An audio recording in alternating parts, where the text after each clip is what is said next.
ভালো না হয় তখন কিন্তু আর আমরা ওই চলচ্চিত্রের সাথে যুক্ত হতে পারি না। পরিবেশটা ভালো হয়েছে, আমাদের নাটকের অনেক শিল্পীরা কাজ করছে, এখন মনে হচ্ছে এখানে কাজ করাটা অনেক আরামদায়ক, সেই কারণেই কাজটা করছি।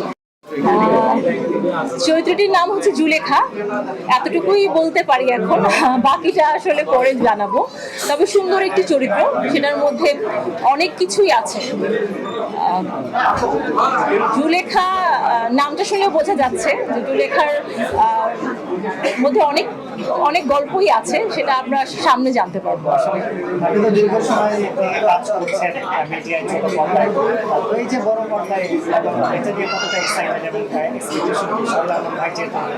অবশ্যই একটা এক্সপেকটেশন আছে দেখে এখানে যুক্ত হয়েছি, কারণ সোহেল আরমান ভাই একজন রাইটার, ডিরেক্টর, অ্যাক্টর, যার কারণে তার সাথে কাজ করতে পারলে আমার ভালো লাগবে।